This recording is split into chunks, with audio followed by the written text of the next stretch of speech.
Telefon. Malam itu sunyi. Hanya bunyi cengkerik menemani Syafiq, pelajar kolej yang baru kehilangan neneknya sebulan lalu. Dia datang ke rumah pusaka neneknya di Kuala Pilah untuk bersihkan dan kemas sedikit sebelum dijual oleh keluarganya. Rumah kayu lama itu berdiri di atas bukit kecil dengan tangga papan yang sudah merekah. Bila dibuka pintu, bau hapak dan debu menyambutnya. Dalam samar cahaya telefon, Syafiq ternampak sesuatu di sudut ruang tamu. Sebuah telefon putar lama warna gading diselimuti debu. Jenis yang ada piring bulat kena pusing nombor satu-satu. Dia senyum kecil. Macam zaman ini betul. Dia letak telefon itu di atas meja dan teruskan mengemas. Tapi, sebaik dia naik ke bilik atas, tiba-tiba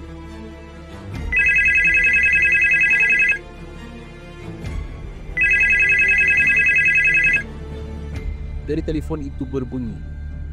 Bulat matanya memandang ke arah meja di bawah. Tiada siapa di rumah, tiada sambungan talian. Tapi deringan itu nyata dan berulang. Perlahan-lahan dia turun tangga, menelan liur.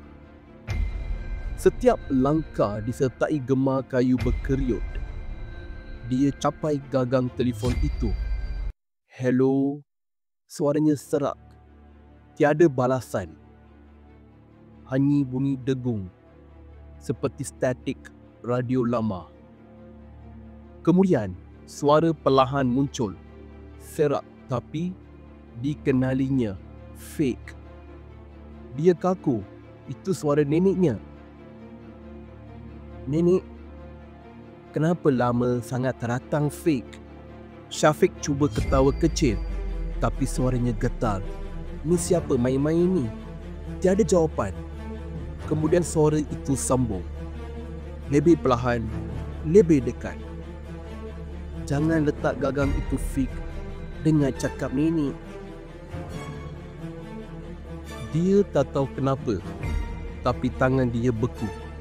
Suara itu semakin berat, macam bercakap dari jauh sangat ataupun dari bawah tanah.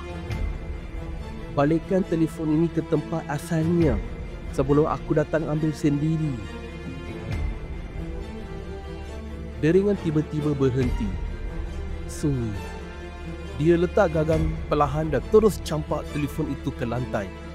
Tak sampai 3 saat.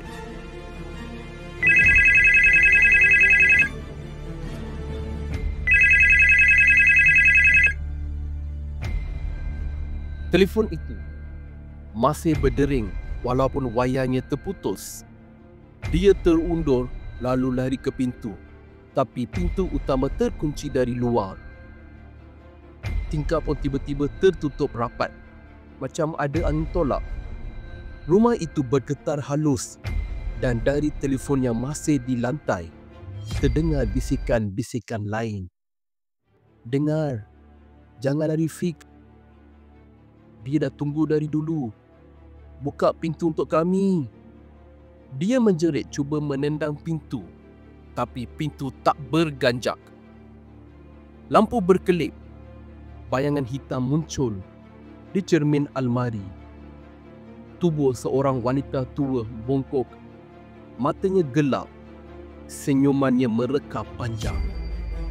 Syafiq terus capai telefon itu, menjerit ke dalam gagang. Apa engkau nak? Suara neneknya menjawab. Lembut tapi dingin.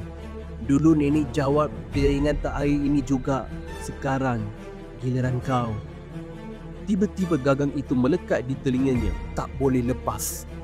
Dari lubang earpiece, darah pekat menitis keluar, membasahi pipinya. Dia menjerit, tapi suaranya tenggelam dalam deringan yang kini bergema dari setiap penjuru rumah. Keesokan paginya, jiran ternampak pintu rumah terbuka separuh. Bila mereka masuk, Syafiq ditemui terbaring di lantai ruang tamu. Mata terbeliak, mulut terbuka luar seperti menjerit, dan tangannya masih menggenggam gagang telefon yang kini menitis darah segar. Polis membawa telefon itu ke balai. Tapi di bilik stor, pegawai yang bertugas terdengar telefon tersebut berdering perlahan. Di paparan nota laporan, pegawai menulis, telefon lama berdering jam 3 pagi. Tiada sambungan, tiada talian. Tapi ada suara di seberang talian berkata, giliran kau pula. Pengajarannya. Sesetengah panggilan tidak sepatutnya dijawab. Bila sesuatu dari masa lalu memanggil kita, jangan jawab. Kerana mungkin yang memanggil itu bukan lagi manusia.